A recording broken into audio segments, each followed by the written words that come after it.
What up, y'all? Welcome to the kitchen. Today, due to popular demand, I'm going to be showing you guys how I make world famous turtle soup. Thankfully, no turtles are actually involved in the making of this very nutritious soup, but the texture, when I showed one of my friends what it looked like, he envisioned it was a blended up Teenage Mutant Ninja Turtle. So that's where the term turtle soup comes from, but follow along in this instructional and you'll learn how to make one of the most nutritious and easiest and cheapest soups to make for your health. First thing we're going to run through is what you need to actually make the soup. So first thing you'll need is a pot. This one is an 8-liter pot and it works great. Next thing you're going to need as the base is a chicken broth. The go-to for me is the kettle and fire chicken broth. It's organic and doesn't have any BS. For the vegetables and the micronutrients we have today, you have kale, Napa cabbage. You can use regular cabbage, but Napa breaks down a little bit better in the bone broth. Asparagus, mushrooms of your choice. Typically, I like to use oyster mushrooms, onion, jalapeno, spinach. You can use garlic, but sometimes it's a little tedious to break it down, so I just use organic minced garlic. And then same thing with the ginger. This is just organic ground ginger, but if you wanted to, you can actually use ginger from the root. All right, let's make the soup. First thing with your pot, get it on a burner. Set the burner to about 7 out of 10 heat, and let's dump our chicken broth.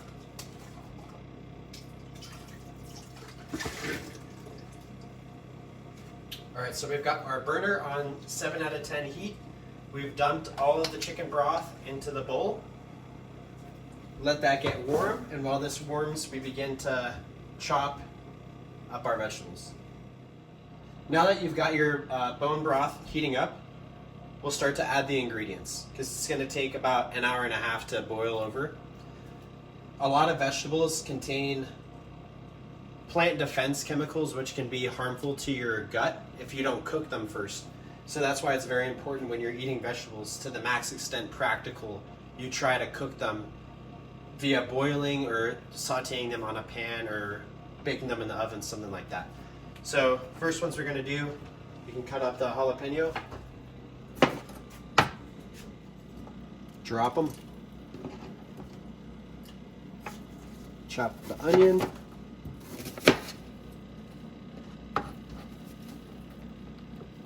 this is all going to get blended together at the end, so it doesn't really matter that you cut it very finely or whatnot. Cut the mushroom.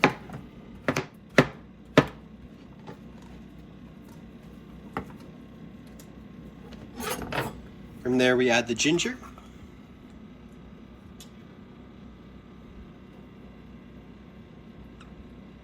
I like to be generous with the ginger, as it's one of the best superfoods you can put in your soup.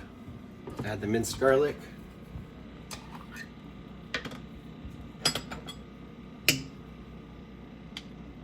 I try to use about 1 spoonful, maybe a little bit more. That seems to do the trick. Continue chopping it up and putting it in the bowl.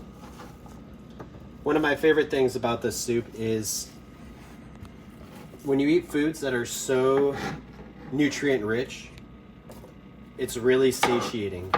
So you're gonna get a high feeling of fullness with not a ton of calories, nor a lot of those unnecessary insulin spikes, things like that.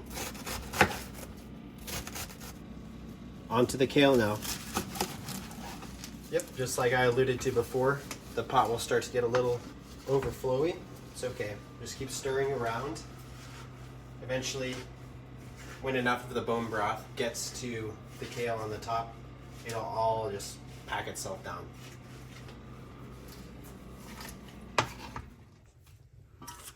And as the water starts to boil, the vegetables absorb more of that liquid, and you can see that the problem we had before of overflowing is now gone. So last thing we're gonna add is the spinach. If your pot is very large and you're having a big overflow situation with all the vegetables you're putting, increase the heat to 10 out of 10 and really get it to a rolling boil. Also, putting the lid on top is a great way to expedite that rolling boil. All the ingredients are good to go. From now, we're just gonna let this boil, let it cook out the defense chemicals for about 2 hours.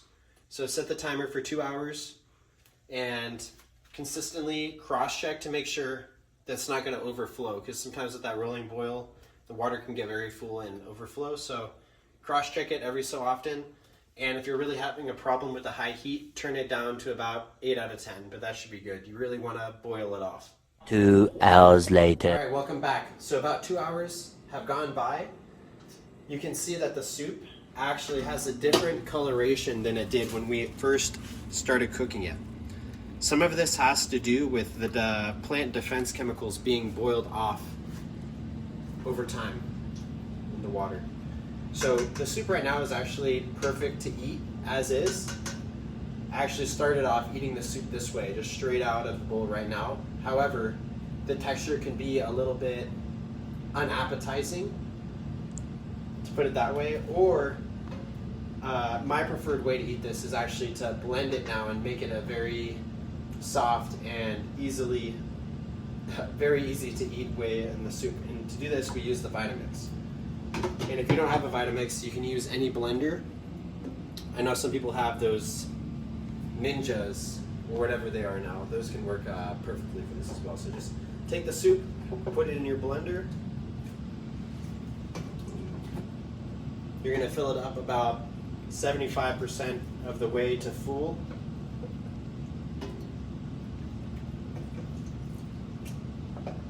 My mouth is watering. I can hardly wait to try this.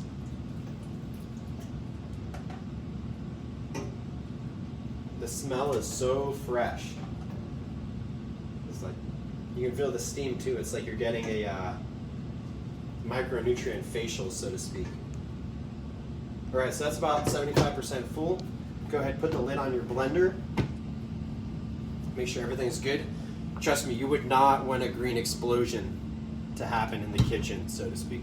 All right, here we go. We're gonna blend it up.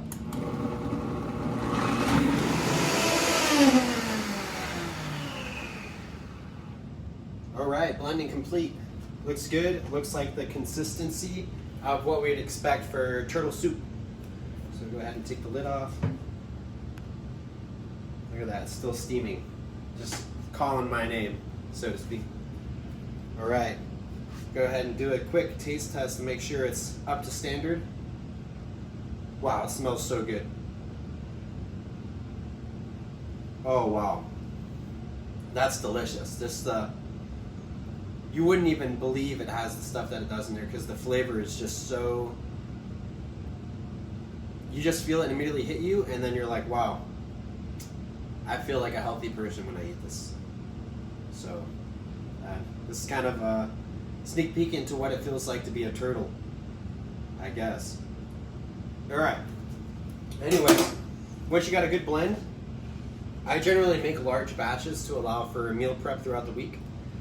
What works best for soups, in my opinion, are the ball mason jar containers. They're made in the USA, and they even have the label that says ideal, because they know turtle soup is the ideal food to maximize your health.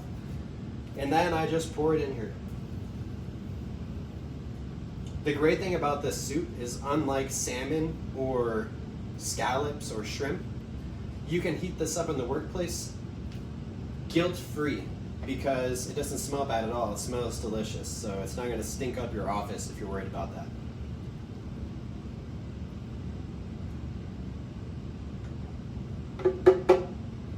Bam. And for the serving size that I made, that filled up about 4 32-ounce mason jars, just to give you a perspective of how much that's going to make. I really hope you enjoyed this tutorial on how to make turtle soup, and I hope that you enjoy it as much as I do, and that you you continue living your best life. Until next time.